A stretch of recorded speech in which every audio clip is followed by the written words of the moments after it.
celebrating 10 years of possibility. Pilot Flying J and Halloran Hilton Hill present Anything is Possible. Today's guest, Paul Fain. Welcome to another edition of Anything is Possible. Great stories about great people who prove with their lives that anything is possible. My guest today is Paul Fain. Welcome to the broadcast. Thank you, Halloran. Honored to be here. I see you on TV all the time, dispensing financial wisdom. Yes, of course. But it's great to have you at this table today. Thank you. I want to start, Paul, by the way, if you're just joining us, is president of Asset Planning Corporation, and you're a certified financial planner. You help people figure out what to do with their money so they can keep it. Right. I mean, I don't know if that's oversimplifying what you do, but that boils it down perfectly. You know, the relationship that people have with their money is really interesting. It is one of the psychology of that relationship is profound because it's one of those things that people don't like to talk about publicly. It's taboo. They really want to give it to somebody like you and just make it go away. And then when it shows up again, they want more of it to be there. Right. But getting people to kind of dig down into what to do with their money and getting them to understand why they've had the financial habits they've had and how to improve their financial skill set so they get better outcomes is I didn't realize this, that real financial planners really care more about that than a financial product or whatever. They're trying to help you reach your goals and help you build a better relationship with the money so you can keep it. And I'm on to something. Most definitely, Halloran. I mean, we've seen a real evolution over the last 40 or 50 years in the financial planning profession, moving from just crunching numbers and engineering products to trying to get to the core of the matter, which you're identifying is what are our priorities, what are our core values, and how does that manifest in the goals that we have? And it definitely is a huge psychological or behavioral element that financial planners are just starting to play in that sandbox and try to help people discover really who they are and where they want to go. Well, I'm glad to have you here today, and I'm looking forward to an exciting, possibility-rich conversation. Yes, indeed. I'm a nerd. I'm such a nerd. That was better than You're So Fain. I guess you think the segment's about you. But that's all right. So I want to start our conversation though talking about your father. Yes. I understand that your father was one of the guys who kind of really helped to found the financial planning profession. Yes. Tell me about your father. What was his name? Well, my father was Paul Kemp Fain Jr. I'm Paul Kemp Fain the third. The third. He went by Kemp, P. Kemp, and his first iteration of a career was graduating from Georgia Tech, moving to Kingsport and working for Eastman Kodak as an engineer. He got recruited over by a regional brokerage firm called J.C. Bradford back in the day. Right. And was a stockbroker, cold calling on Saturday mornings, trying to move some product. And around the late 60s, early 70s, he was approached by a gentleman named Loren Dutton, who was one of the early writers about financial planning, financial topics. And Loren said, Kemp, we're starting a new professional designation in this young profession called financial planning. And we want you to write the first check and fill out the first application to become the first certified financial planner. And from there... He was the first certified financial planner in America? He was one of the first graduating class of CFPs back in 1973. There's about 40 of them. And he went on to become the first chairman of our educational retreat. He was a president of our National Association. He co-founded our ethics and rules standard making board. So it really became a lifelong passion for him. So he was the guy. He was one of the alphas. Yep. Yeah. So, but what kind of guy was he to you? He was a very dedicated father, very, very loving. He was a type A driven, let's get this done type of guy. So, there was plenty of days that, I knew if I was on his blacklist or not. I came back to Knoxville and started working for him in January of 1988. And did you like working for him, and why did you come back? Well, you're getting right to the to the heart of the matter. Get to the nitty-gritty. I have to say, looking back, I couldn't have asked for a better mentor, teacher. He was a brilliant man, a PhD, a member of Mensa. Where better could I learn the financial planning profession? Oh, there was plenty of days, where one of us was coming out of his office, with our hair disheveled and maybe a few tears because he'd maybe chewed on us, but it was always for our own growth and the betterment of the firm. I actually started my professional career in sports management and worked with a company in Washington, D.C. called ProServe, and thought, this is fascinating, the money management side of working with professional athletes. And so I moved back to Knoxville thinking I would use our family firm as the springboard to do that. And, after a year or two, I just got immersed in serving, mom and pop Knoxville. And here I am 24 years later. Paul Fain is my guest on this edition of Anything is Possible. He's president of Asset Planning Corporation. He became president much sooner than he thought he would. You got to hear that part of the story coming up next.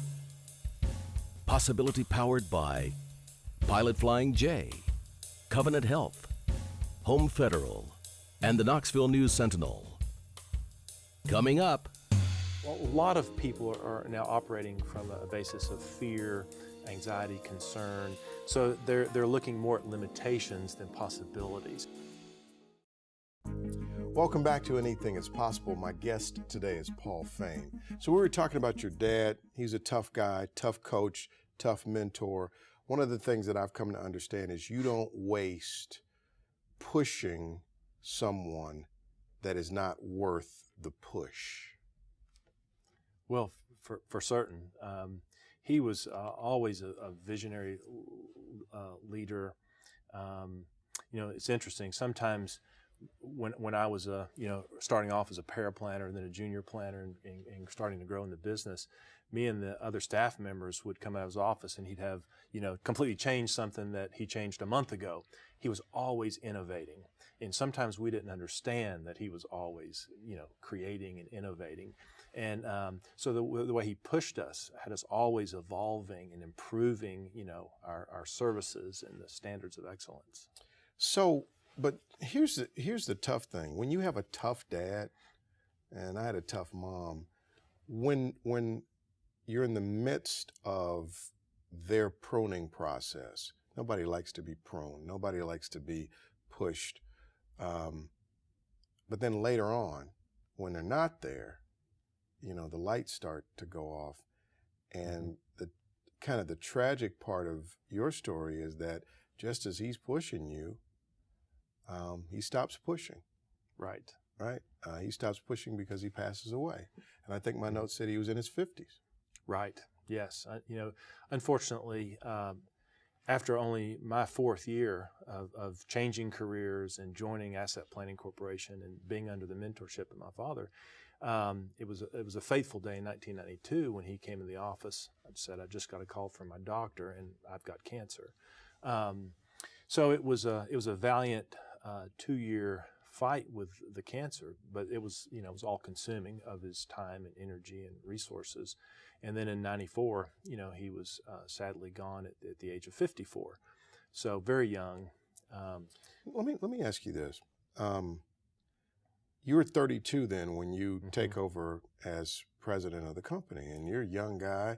There are people that are there that are far more experienced than you, but you've got the name, and it's going to be left to you. Do you think your father had some type of inkling that his horizon was short and he was trying to double down on his investment in you so you'd be ready for what he felt, like he felt the inertia of his impending death, and he was trying to get you ready? That had to be, I think, a part of his motivation, maybe even on an unconscious level. Right. Because even during the 2 years that he was ill, his mind never stopped working. So I remember running back and forth from his home to the office, and we would go through plans and portfolios and management issues. And so he never stopped driving and pushing all of us to be the best we could be. And, even prior to that, I look back and think how blessed we were to be his legacy, because, I mentioned how he was always creating and innovating. He was a manager's manager, always working on structure and systems and procedures and checklists.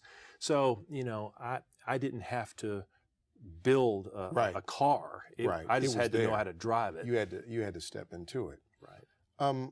So as you step into the business at 32 as president, when your father dies, what did you feel? Initially,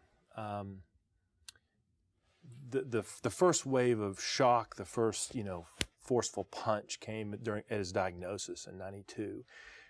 Again, it was a tough 2-year period for him and for our family, but it was a gift that we had those 2 years to do some transition. Of course, even still at his death in '94, that was a second punch in the gut, and it's a feeling of kind of free fall. Can I do this? Can I hold this together? There's already over 20 years of history here. What's it going to take to pull this through? What did it take? Well, a lot of long days, and even in those first few years, my father's voice was real loud and resonating with me. He told me several things. He had built a network of relationships around the country of other founding fathers of the financial planning profession, and he said, call them, tap them as resources, pull them in as new mentors. And that's exactly what I did in those first few years after his passing. And I call them the old rats in the barn. They always know the shortcut to the food bag. And those friends of his rallied and were a godsend. Did you feel at all, Paul, did you feel like you were finishing his life or starting yours? That's a great question. There was a season of years. I didn't. I just left his office the way it was, and I affectionately called it the throne room. I didn't. I felt like I was, kind of carrying forward his work. Internal and external forces evolved the financial planning profession so that, in the ensuing years, I moved in that office and claimed it as my own, and transformed it as our firm transformed and our services transformed, and it became my vision and my mission. I want to talk to you about what you've learned about building a company, extending a brand, what you've learned about success in life. You have a family. You've been through the struggles that come with running a business and working through the pain of losing your dad. And I want to talk to you about possibility, because as you help people plan and manage their money, it really is about what's possible. Mm-hmm. And there are a lot of people who, when they look at the resources they have, because of their understanding of money, they probably have a limited perspective on what's possible. Great financial planners really do kind of grab a set of binoculars and say, look out there and let me show you what's possible. So it really is about possibility. So would you kind of coach us on that? Well, you're spot on. And I think, particularly if you examine the last 10 to 12 years, we've just had wild volatility in our economy, in our investments. We've had bubbles burst. We've had terrible recessions and stock market crashes. So a lot of people are now operating from a basis of fear, anxiety, concern. So they're looking more at limitations than possibilities. So, the financial planning process, when harnessed and its energy is seized, lifts people's gaze up to look to the future and to examine not what is impossible, but what is possible in terms of the budgets we can have, where we can send our kids to college, when I can retire, and how much I can afford to spend during that retirement. Yes, some investments may be lagging or even falling, but then that means there's usually something else that's moved up into the driver's seat that we can hitch the wagon to. All right, let's take a break. When we come back, Paul Fain is my guest. More in just a moment.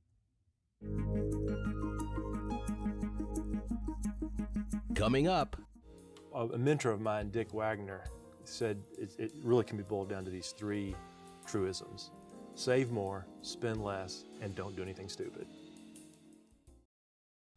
Paul Fain is my guest on this edition of Anything is Possible. He's president of Asset Planning Corp. I have a kind of an interesting question, I hope, for you. One of the things that, as I've been around people in the financial industry, investors, financial planners, that kind of thing, I guess the most important skill set is to have patience and self-control.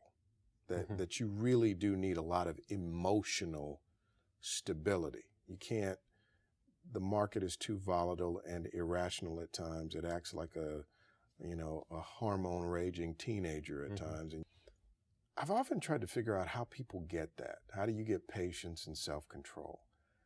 My hunch is that the way you get patience and self-control is by being thrown into situations that force you to have patience and self-control.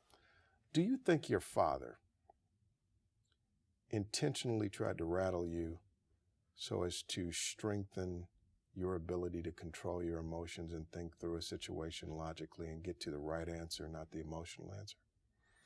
I'm sure he did. He was always did things by design. So when he was raising the bar high and pushing me and our staff members, without a question, he was trying to maybe upset complacency or perceived balance to get off balance to make grow a new muscle in terms of our financial abilities. So that's part of it. Absolutely. Yeah. So talk to me a little bit then about you and finding your space in this business, because I'm interested in your dad, but I'm also interested in you and possibility, because if you have something that's laid down before you, it's easy for people to only see your last name and think that this is just a continuation of something that's there. Is there any part of you that has struggled with this Paul Fain? Well, it's interesting. My ascendance to ownership and leadership of our firm coincided pretty strongly with a shift in our profession, where we move more from a history of transactions and products to consultation and advice, and that was a really smooth transition as well during very uncertain times, tumultuous times, from my father's brand to my version of the brand, which is more advice driven, more collaborative. So it's interesting. The things that I do and enjoy involve try to raise people's financial literacy, try to help them understand the basic tools of financial planning that help create that calm and that Right. stability during these interesting times. Why have you learned that clients are loyal? What breeds loyalty? I think, from what I've experienced in the last 2 decades, is it's very relationship driven, and of course, subsets of relationship are, caring, encouragement, education, and communications. Particularly in the last 10 years, we've really tried to make a very intentional effort of communication, and helping, build up and encourage those relationships. So now we're enjoying, multi-generational clients where we're working with their children, sometimes even their grandchildren. Tell me about your family. Well, Halloran, I couldn't be, more blessed. I married my college sweetheart, Tina, and I very respectfully and affectionately call her the party girl from Mount Pilot. Whereas I'm boring and staid, she's exciting and vivacious. We have 3 children, 21, 17, and 13. I don't know how or why we spread them out 4 years apart, but it keeps life very interesting. Any of them interested in the business? Well, my 13-year-old is kind of our money man. He knows exactly how much cash is in the wallet and how much he needs to save to achieve his next video game purchase. Got you. So he's showing some aptitude already. Harrison, That's Harrison. is that him? That's Harrison. Is he an athlete as well? He is a speedy track runner and lacrosse player. Yeah, I think I overheard that he's quite the athlete. What Yeah. about your faith? I come from a Protestant upbringing, developed my own personal faith in high school, and pursued that with Cedar Springs for a season, and college at Calvary Baptist here in Knoxville, Tennessee, and now very blessed to be in a community at Two Rivers Church. Talk to me about possibility. As you've taken your path and as you are finding your place, what have you learned about success? What have you learned about money? What have you learned about love? What have you learned about faith? What have you learned about possibility? There's a lot. So you can give me one-word answers. What have you learned about success?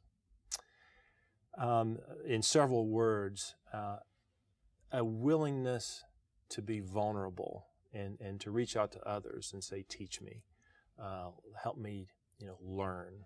What have you learned about money? A mentor of mine, Dick Wagner, said it really can be boiled down to these three truisms: save more, spend less, and don't do anything stupid. What have you learned about family and relationships?